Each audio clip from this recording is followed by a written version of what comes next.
to welcome the newest member of the squad, at least for the first time here. David Fizdale is with us. Yeah, welcome. Welcome.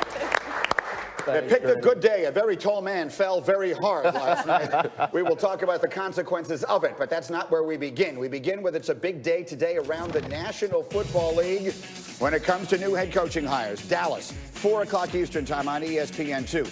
Jerry Jones will unveil his new coach, Mike McCarthy, who had great success in Green Bay, making the playoffs 9 times, won a Super Bowl. At 2 Eastern, the Panthers will unveil their new coach, Matt Rule.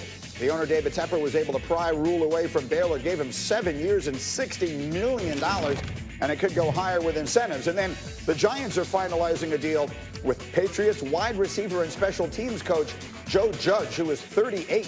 He'll be the 3rd youngest active head coach in the NFL, older only than Sean McVay and Zach Taylor. And the question a lot of people had yesterday was, who in the world is Joe Judge? Well, at least resume-wise, he has worked under arguably the 2 greatest coaches of recent times or any times, Nick Saban and Bill Belichick, both in the last 10 years. The last 7 of them were in New England, where he was the special teams and wide receivers coach. And the reaction in the New York press was typically understated. A Judge over Rule. Somehow people in New York had decided that if they didn't get Matt Rule, the franchise might as well just fold up and cease to exist, even though not one person saying that could have identified Matt Rule in a lineup a year ago at this time. Having said that, Dan Graziano, how did we get to this place? Let's start with the Giants. Giants interviewed a bunch of people. They interviewed Joe Judge on Monday. They were supposed to interview Matt Rule today, but Monday they met with Joe Judge. They fell in love. From what I've told with the people that were in the interview, they were blown away by him. One person said best coach interview we've ever done, and unfortunately we've done too many of them. So what happened is Matt Rule's, talking about getting on a plane to come to New Jersey and interview with the Giants, but he's got this offer from Carolina. The Giants know that Joe Judge is also talking to Mississippi State. Not that they were worried about losing out to Mississippi State, but Mississippi State wanted an answer. So the timetable just kind of got all crunched because, when you're making these huge franchise-altering decisions, you want to do them as quickly as possible. And, somebody hadn't met 24 hours earlier. But, look, they really felt like this guy blew them away in terms of everything he said, how to run a team, how to relate to players, all this kind of stuff. So they feel good about it. They talked to Matt Rule. He was down the road with Carolina. They said, all right, good luck.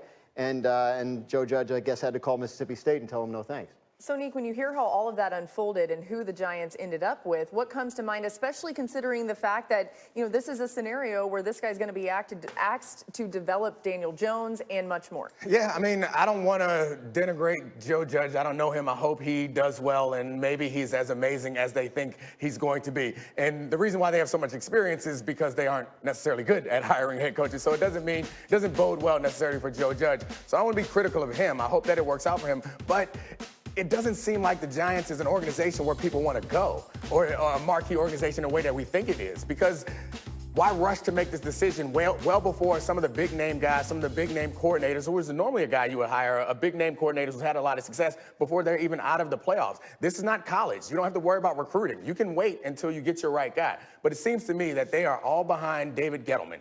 That's what this hire suggests to me, because if you bring in a big-name guy with a lot of cachet and a lot of power, he can push around David Gettleman to a point where now you bring in this guy who's, frankly, probably just happy to be there, and maybe he's going to be great, but he's just happy to get this job. It seems to me that puts a lot more power in the hands of David Gettleman. Well, so, Graz, let's answer this question. I think there emerged a perception yesterday that the Giants lost out on Rule because he didn't want to go there because Dave Gettleman was there, and that in general, to amplify the point Nick is making, that Gettleman's presence has made the Giants a less attractive destination. Is that an accurate description of the situation? I don't think it is, because Matt Rule had interest in the Giants, and Carolina blew him away with a contract offer, and the Giants met somebody else that they think they like better, so that's why it didn't work out. He had interest in the Giants knowing that Dave Gettleman was going to be there. The Giants have made that clear to the public and to potential interview candidates. The thing about the Giants front office that concerns some people, not all, but some, is not Dave Gettleman's presence, but just sort of the way it works, the family operation. How involved is ownership? How involved is Chris Mara in terms of personnel? There's a lot that goes on there that's unique to that situation.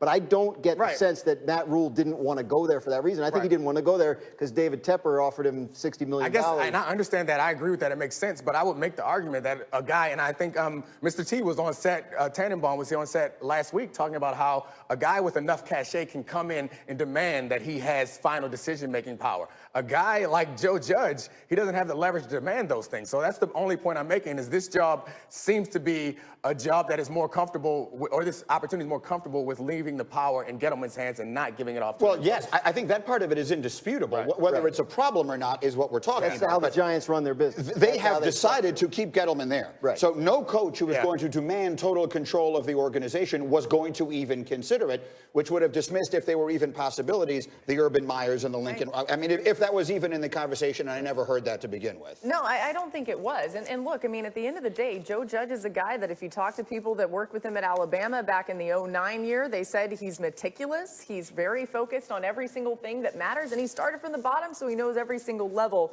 of an organization. You know, he's been through all that. Let's get to the Panthers hiring Matt Rule, though. He was the Temple head coach from 2013 to 2000.